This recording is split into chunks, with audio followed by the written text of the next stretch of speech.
Clique subscribe para receber a notificação dos próximos vídeos. Saudações! Hoje vamos meditar sobre a reconciliação.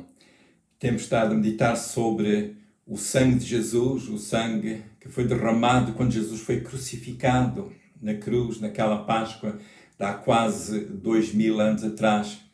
E temos estado a contemplar nesta série o significado da Páscoa em termos do sangue que foi derramado e que dá força às doutrinas bíblicas relacionadas com a salvação, e nós estamos a meditar especificamente nas doutrinas da justificação, da redenção, purificação e reconciliação com Deus.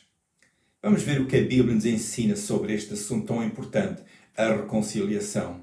Vamos começar com o princípio da comunhão, a comunhão com Deus. A tendência do ser humano é pensar mais nos atributos divinos, como a onipotência, a omnipresença e a omnisciência de Deus. Estes atributos dizem-nos que nada está fora do alcance de Deus. Deus, de facto, tem estes atributos e muito mais. Mas em termos de pensar ou meditar em Deus, é bom incluir na nossa meditação pessoal os atributos de Deus que manifestam a sua vontade em manter comunhão com o ser humano. A Bíblia contém exemplos de Deus manter comunhão com as pessoas.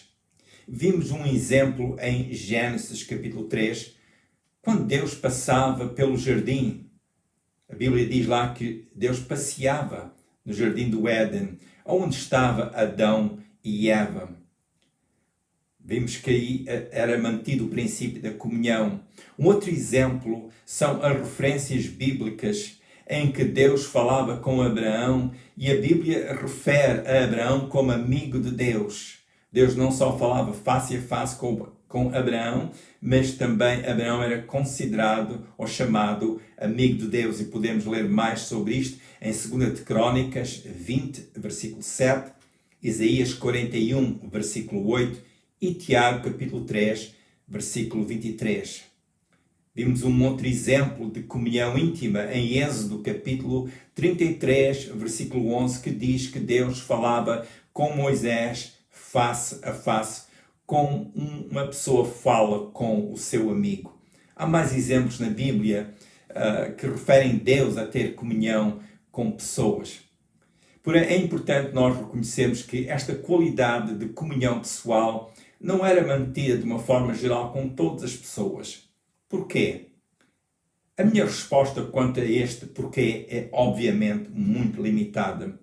Mas ao analisar os textos relevantes, os textos bíblicos, eu observo um fator que nos é salientado na Bíblia quanto a esta qualidade de comunhão íntima entre Deus e o ser humano.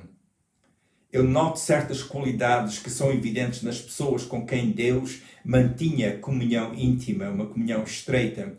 Eu observei o seguinte: estas eram pessoas de fé, conforme expresso pela incontroversa dedicação destas pessoas para com Deus. Eram pessoas que estavam comprometidas com os planos de Deus. Eram pessoas que, apesar das suas fraquezas humanas, obedeciam à voz de Deus.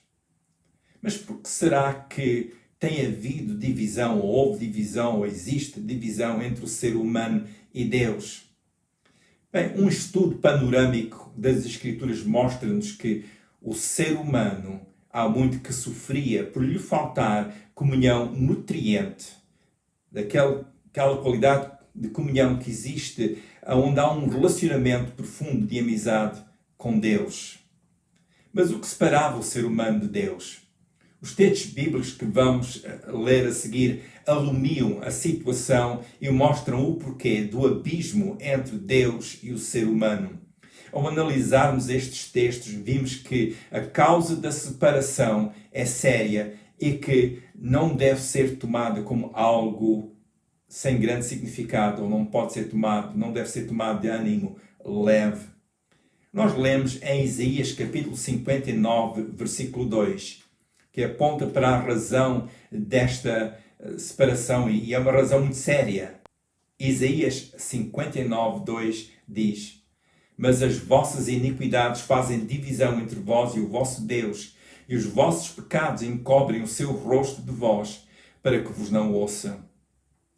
A palavra iniquidade significa perversidade, depravação. A palavra hebraica, neste caso, inclui o sentido de culpa e de castigo. A mesma palavra indica qual era o estado das pessoas diante de Deus. Vimos então que o iníquo tem em si algo que constitui uma barreira entre si e Deus. O pecado é tão horrível aos olhos de Deus que faz com que Deus cubra os seus olhos para não o ver. Diante de Deus, o pecado, por ser tão deplorável, faz com que Deus não queira ouvir o pecador. Lemos também em Jeremias capítulo 5, 25, qual o efeito do pecado. O texto diz, Jeremias 5, 25, as vossas iniquidades desviam estas coisas e os vossos pecados afastam de vós o bem. Este versículo e o seu contexto mostram-nos que as iniquidades é o que faz afastar a ampla provisão de Deus, ou impede as pessoas de receberem a provisão de Deus. O pecado é causa do bem ser afastado das pessoas. Além da separação causada pela iniquidade, como vimos no texto anterior, o contexto deste versículo em Jeremias mostra-nos que a iniquidade do ser humano também é a causa da provisão de Deus, como a chuva e a boa ceifa faltarem. Podem ler lá mais sobre este assunto. Neste ponto, será bom compreender que, quando as nações esquecem a palavra de Deus e albergam o mal entre si, nações ou comunidades, e albergam o mal entre si, que é o mesmo que estar a desrespeitar a Deus. É o mesmo que dizer que não respeitam o padrão de Deus. Quando falta a chuva e a ceifa é pouca, em vez de reclamarem, é muito melhor as pessoas observarem os seus caminhos e acertarem-se novamente com Deus. Quando há calamidades, será bom as nações ou as comunidades repensarem os seus caminhos e vir a Deus, que é o Criador. Voltando ao nosso ponto de estudo, vejamos ainda o que nos diz Romanos capítulo 3, versículos 10 a 18 e 23. Romanos 3, versículos 10 a 18 e o versículo 23. Nós não vamos ler este texto, mas dou aqui a referência porque será bom depois ler para ter mais aproveitamento deste mesmo texto. Mas este texto diz-nos algo bastante sério acerca de como Deus via o ser humano antes de Jesus ter vindo morrer na cruz do Calvário por cada um de nós. Este texto mostra-nos que fora de Jesus o ser humano não é considerado justo, porque diz o versículo 10, não há um justo, nem um sequer. O versículo 11 diz que não há quem entenda, não há quem busque Deus. O versículo 12 declara que todos se extraviaram e se fizeram inúteis, não há quem faça o bem. O versículo 13 mostra que falam enganosamente, é assim que Deus vê o ser humano. O versículo 14 diz que a sua boca está cheia de maldição e amargura. O versículo 15 diz que os seus pés são rápidos para derramar sangue. O versículo 16 diz, ou descreve os seus caminhos, diz que estão marcados pela destruição e a miséria. O versículo 17 mostra que não conhecem o caminho da paz. O versículo 18 diz que não há temor de Deus diante dos seus olhos, ou seja, as pessoas não querem saber do temor que é devido a Deus. O versículo 23 afirma que todos pecaram e estão sem a glória de Deus. A Bíblia dá-nos a razão de separação, mas também aponta para a necessidade da reconciliação com Deus. A Bíblia é clara ao dizer que o que separa o ser humano de Deus, o seu Criador, são os seus atos e atitudes de coração. A Bíblia mostra que a necessidade do ser humano é real. Porém, também mostra que Deus fez algo mais abrangente do que o pecado do ser humano. E isto é ou isto foi dar ao ser humano a solução para o seu problema. E o ser humano há muito que lutava com o problema das suas insuficiências, das suas falhas, do seu pecado, sem poder vencer este tipo de luta. E foi por causa da sua fraqueza, por não obedecer à palavra de Deus, que o ser humano pecou. Mas a provisão de Deus foi muito maior na sua dimensão e na sua amplitude do que o pecado do ser humano. O que Deus fez foi maior que aquilo que nós fizemos e que causou a separação entre nós e Deus. E como dizia o apóstolo Paulo em Romanos 5, versículos 19 a 21. Romanos 5, versículos 19 a 21. Porque como pela desobediência de um só homem, muitos foram feitos pecadores, assim pela obediência de um, muitos serão feitos justos. Veio, porém, a lei para que a ofensa abundasse, mas onde o pecado abundou, superabundou a graça, para que assim como o pecado reinou na morte, também a graça reinasse pela justiça para a vida eterna por Jesus Cristo, nosso Senhor. O pecado abundou e, obviamente, também os seus efeitos. Porém, a graça de Deus a nosso favor foi maior que a dimensão do nosso pecado. Como foi isso possível? Foi possível através de Jesus. Ou em Jesus, isso foi possível.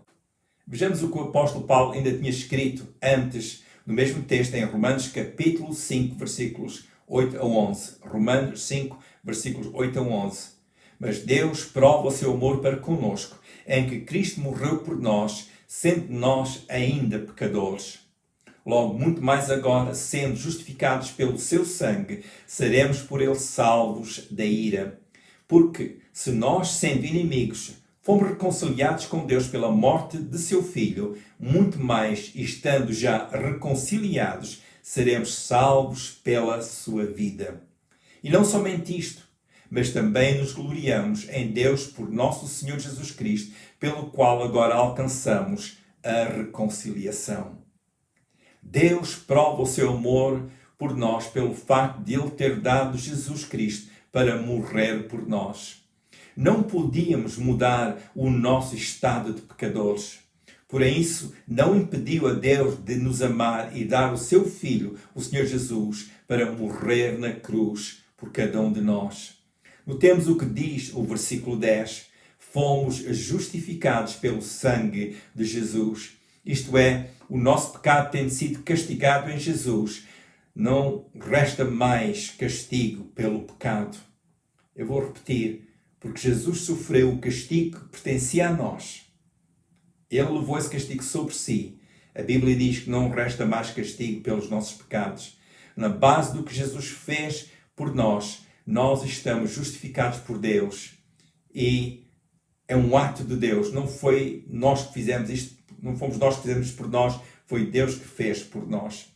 Estando justificados, seremos salvos da ira de Deus por Jesus. É o que diz a Bíblia. Será bom ver novamente Romanos 5.10, que diz, Romanos 5.10, porque se nós, sendo inimigos, fomos reconciliados com Deus pela morte de seu Filho, muito mais, estando já reconciliados, seremos salvos pela sua vida. Éramos inimigos, diz o texto. Este era o nosso estado antes de Jesus ter derramado o seu sangue por nós. Porém, pela sua morte, fomos reconciliados com Deus. A palavra reconciliados, na gramática grega, está na forma de um ato passado e já completado, indicando que estamos num estado já realizados em Jesus. É o que nós somos, reconciliados com Deus, temos paz com Deus através de Jesus. O texto sagrado diz que já fomos reconciliados com Deus através da morte de Jesus, o Filho de Deus. Estando reconciliados, seremos salvos pela vida de Jesus. Jesus, que deu a sua vida por nós e morreu naquela Páscoa, ele ressuscitou com vida pelo poder de Deus Pai. E agora, porque Jesus vive, nós, estando em Jesus, também viveremos. Portanto, se Jesus tomou o nosso lugar e morreu por nós e Deus o ressuscitou, dando-lhe vida, nós recebemos dessa vida também, é o que diz o texto. E esta é a amplitude da reconciliação, a amplitude da obra que Deus fez. Foi muito maior em seu efeito do que o nosso pecado. Em Romanos capítulo 5, versículo 11, que já lemos, Paulo diz que nos gloriamos, ou seja, nós desfrutamos com alegria, com satisfação do que Deus já fez por nós em Jesus, por quem nós já alcançamos a reconciliação. A reconciliação já é algo que está feito por Jesus e aceito por Deus Pai. Colossenses 1, 20 a 22 diz: e que, havendo por ele feito a paz pelo sangue da sua cruz, por meio dele, reconciliasse consigo mesmo todas as coisas, tanto as que estão na terra como as que estão nos céus. A vós também, que noutro tempo eras estranhos e inimigos no entendimento pelas vossas obras más, agora, contudo, vos reconciliou no corpo da sua carne pela morte, para perante ele vos apresentar santos e irrepreensíveis e inculpáveis. Colossenses 1:20 diz que foi feita a paz pelo sangue da sua cruz, ou seja, o sangue que Jesus derramou na cruz. Por meio de Jesus, que verteu o seu sangue por nós, houve reconciliação com Deus Pai, entre nós e Deus. Nós que antes éramos estranhos e sem a cobertura da aliança com Deus, contudo fomos reconciliados pela morte expiatória de Jesus. Agora, por estarmos em Jesus, somos apresentados santos, irrepreensíveis e inculpáveis. Isto é o que a Bíblia diz. É o que a Bíblia diz a cada um de nós. Esta é a obra de Deus a nosso favor, através de Jesus. O ser humano não pôde salvar-se a si próprio. Não havia forma alguma do ser humano se salvar a si próprio. O ser humano, por sua iniciativa ou esforço, não pôde purificar-se o suficiente diante de Deus. Mas o que nos faltava, isso foi-nos dado por Deus Pai através do sangue de Jesus. Agora o ser humano tem esta salvação perante si para ser desfrutada em Jesus. Esta salvação é ofertada ao ser humano. Passamos a leitura de 2 aos Coríntios, capítulo 5, versículos 18 a 21. 2 aos Coríntios, capítulo 5, versículos 18 a 21. E tudo isto provém de Deus, que nos reconciliou consigo mesmo por Jesus Cristo e nos deu o ministério da reconciliação. Isto é, Deus estava em Cristo reconciliando consigo o mundo, não lhes imputando seus pecados, e pôs em nós a palavra da reconciliação. De sorte que somos embaixadores da parte de Cristo, como se Deus por nós rogasse. Rogamos, pois, da parte de Cristo, que vos reconcilieis com Deus. Aquele que não conheceu o pecado, o fez pecado por nós, para que nele fôssemos feitos justiça de Deus. Este texto diz que Deus reconciliou consigo o mundo através de Jesus. Deus não lançou sobre nós os nossos pecados, mas deu-nos a sua palavra da reconciliação. Por Jesus, agora somos feitos justiça de Deus. Antes, estávamos impedidos por causa do nosso pecado, mas tendo sido justificados em Jesus, mediante o sacrifício de Jesus, agora somos considerados justiça de Deus, conforme a Bíblia nos ensina. Nesta reconciliação, não foi o caso de Deus ter dito que Ele se esquecia dos nossos pecados. Antes foi primeiro necessário haver o derramamento do sangue de Jesus. E mediante este sangue é que nós fomos justificados. Pelo sacrifício expiatório de Jesus na cruz, o nosso pecado foi levado por Jesus e Deus passou a declarar-nos justos. Estando justificados, estamos também reconciliados com Deus. Antes não havia amizade entre nós e Deus. Podíamos dizer que Deus era o nosso Deus, que o Senhor é o nosso Deus, porém era impossível haver intimidade entre nós e Deus por causa do nosso pecado. Mas ao sermos reconciliados através do sangue de Jesus, passamos a ter paz com Deus. E como diz Romanos 5.1, Diz que fomos justificados, pois, mediante a fé, temos paz com Deus por meio do nosso Senhor Jesus Cristo. Antes estávamos longe, mas agora pelo sangue de Jesus fomos aproximados do Pai, como diz Efésios 2, versículos 12 a 14, que naquele tempo estavas sem Cristo, separados da comunidade de Israel e estranhos aos concertos da promessa, não tendo esperança e sem Deus no mundo. Mas agora em Cristo Jesus, vós, que antes estáveis longe, já pelo sangue de Cristo chegastes perto, porque Ele é a nossa paz. Como pode ser compreendido, a Bíblia contém muito mais para nos ensinar sobre qualquer um destes pontos nos quais temos meditado. O estudo mais alargado sobre estas matérias irá, sem dúvida, apresentar-nos com mais tesouros maravilhosos. Esta é a natureza da Palavra de Deus. A Palavra de Deus é uma fonte inesgotável de revelação e de alimento espiritual. Quero concluir comentando sobre a expressão pela fé. A Bíblia ensina-nos que somos salvos pela fé. Mas o que significa a expressão pela fé?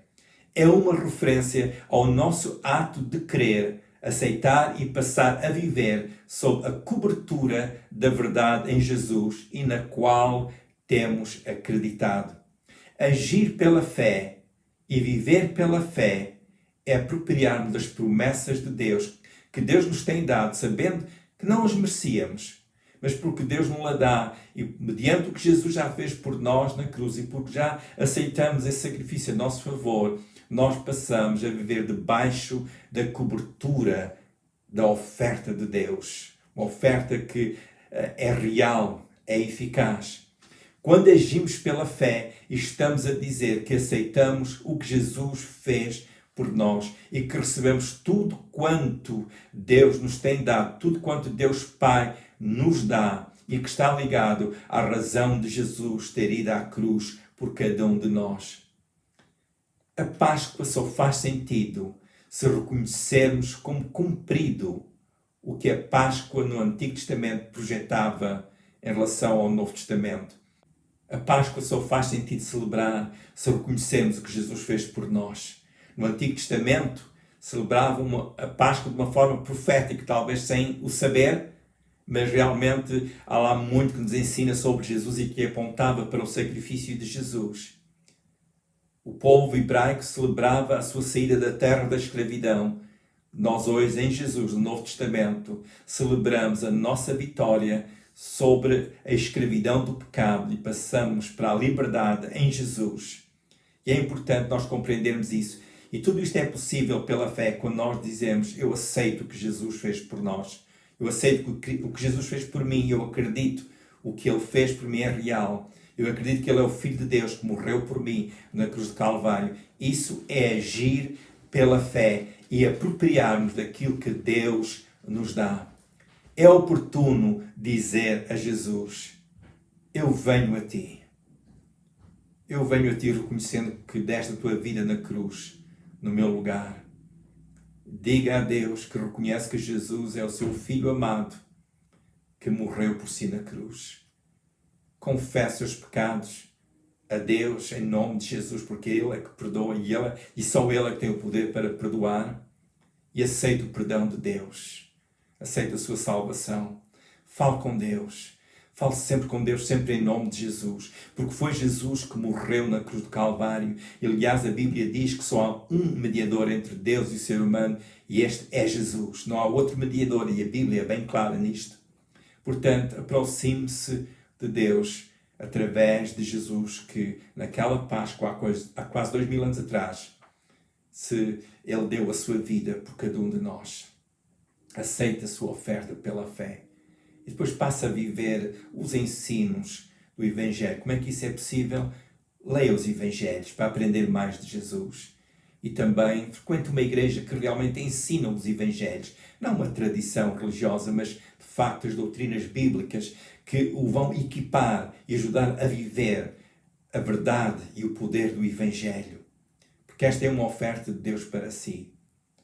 Frequente uma igreja que ensina o Evangelho, leia a Bíblia, todos os dias, leia um pouco e fale com Deus todos os dias.